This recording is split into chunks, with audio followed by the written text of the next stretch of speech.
బయలుదేరి వెళ్తున్నారు. మిగతా అధికారులతో కూడా పవన్ కళ్యాణ్ లోపల మాట్లాడుతున్నారు. పూర్తిగా పంచాయతీరాజ్ సంబంధించి కూడా ఎలా ఉండాలి, ఎందుకంటే 21వ తారీఖు నుంచి కూడా అసెంబ్లీ సమావేశాలు ఉన్న నేపథ్యంలో అటు ప్రిన్సిపల్ సెక్రటరీస్ అలాగే అధికారులతో కూడా ప్రత్యేకంగా పవన్ కళ్యాణ్ ఛార్జ్ తీసుకున్న తర్వాత తొలిసారిగా కూడా ఆయన మాట్లాడుతున్నారు. అయితే మనతో టీడీపీ నాయకులు ఉండవల్లి శ్రీదేవి గారు ఉన్నారు. పవన్ కళ్యాణ్కి విష్ చేసేసి కూడా ఆమె బయటకు వచ్చారు. ఆమెతో కూడా మాట్లాడే ప్రయత్నం చేద్దాం. మేడం, ప్రధానంగా ఇవాళ పవన్ కళ్యాణ్ డిప్యూటీ సీఎంగా వచ్చారు. ఈ కూటమి ఇంత భారీ స్థాయిలో విజయం సాధించడం ఎలా చూడొచ్చు అంటారు? ఎలా ఉంది ఆనందం మీకు? ఇది చారిత్రాత్మక విజయం అండి. ఎందుకంటే చాలాసార్లు అన్ని ప్రభుత్వాలు గెలిచినాయి, కానీ ఈ ప్రభుత్వం గెలవటం అనేది ఈసారి అది really shocking for even YCP people, because they have one with 151 seats. And అప్పుడు చాలా బాగా గెలిచాము. ఇక మాకు అసలు ప్రతిపక్షం 23 సీట్లు వచ్చినాయని చాలా అపహాస్యం చేశారు.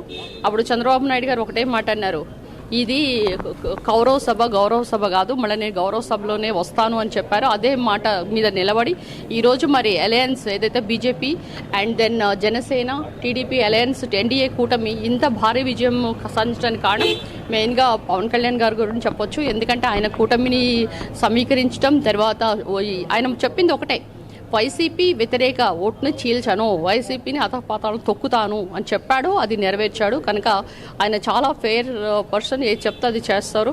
కనుక చాలా టైంలో కూడా లోకేష్ గారికి అయితేనండి మరి భువనేశ్వర్ గారికి తను మద్దతు ఇచ్చి ఎప్పుడైతే వాళ్ళు ప్రాబ్లమ్స్ ఉన్నారో, టీడీపీ ప్రాబ్లం ఉందో ఆయన మా సపోర్ట్ చేశాడు. అందువల్ల ఈరోజు పవన్ కళ్యాణ్ గారికి టీడీపీ తరపు నుంచి మా సీఎం చంద్రబాబు నాయుడు గారు, young dynamic leader, and Lokesh గారు తరపున నేను ఫ్లవర్ బొకే తెచ్చి వాళ్ళ తరపున నేను కంగ్రాచులేషన్. మీరు గతంలో రాజధాని ప్రాంతం అయినా తాడికొండ నుంచి మీరు ఎమ్మెల్యేకి గెలిచారు, కానీ రాజధాని అమరావతి అనేది డెవలప్మెంట్ లేదు. ఇప్పుడు కూటమి విజయం సాధించింది.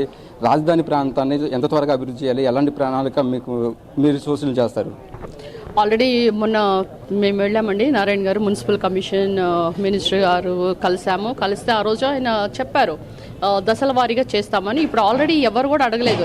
పాతకాలంలో అయితే జంగిల్ క్లియరెన్స్ చేయాలంటే ఒక జేసీబీ కూడా వచ్చేది కాదు. ఇప్పుడు జంగిల్ క్లియరెన్స్ అయితేనేంటి, అండ్ రాజధాని ప్రాంతంలో మంచి లైట్స్తో ఈవెన్ సీడ్ యాక్సెస్ రోడ్స్ అయితేనేంటి, సెక్రటేరియట్, అసెంబ్లీ అవన్నీ కూడా దేదీప్యంగా వెలుగుతున్నాయి.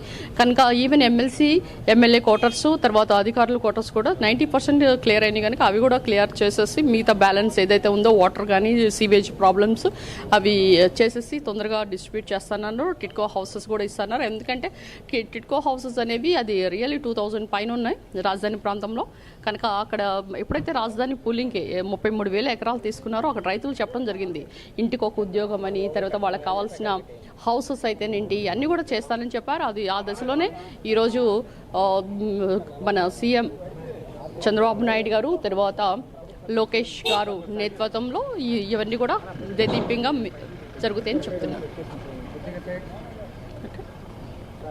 అది ప్రస్తుతం రాజధాని డెవలప్మెంట్కి సంబంధించి కూడా తాడికొండ మాజీ ఎమ్మెల్యే ఉండవల్లి శ్రీదేవి గారు చెప్తున్నారు. రాజధాని అభివృద్ధి మళ్ళీ పరుగులు పెడుతుంది. పూర్తిగా కూడా కూటమి ప్రభుత్వం అధికారంలోకి వచ్చిన తర్వాత రాజధాని పనులు కూడా వేగవంతమైన అటు డైనమిక్ లీడర్ పవన్ కళ్యాణ్ ఇంత ఘన విజయం సాధించడం, అలాగే కష్టకాలంలో ఉన్నప్పుడు పూర్తిగా కూడా పవన్ కళ్యాణ్ చంద్రబాబుకు అండగా ఉన్నారు. చంద్రబాబు జైల్లో ఉన్నప్పుడు పవన్ కళ్యాణ్ స్వయంగా వెళ్ళి అక్కడ పొత్తు ప్రకటించడం, ఈ టీడీపీ క్యాడర్ కూడా ఒక రకంగా చంద్రబాబు అరెస్టు జరిగిన సమయంలో కొంత నిరుత్సాహం ఉన్నప్పుడు పవన్ కళ్యాణ్ లాంటి లీడర్ వెళ్ళి చంద్రబాబుని కలవడం, పూర్తిగా కూడా ఎలాంటి షరతులు లేకుండా పూర్తి స్థాయిలో సపోర్ట్ చేయడం, ఇవన్నీ కూడా చూసుకుంటే పూర్తిగా ఈ అన్ని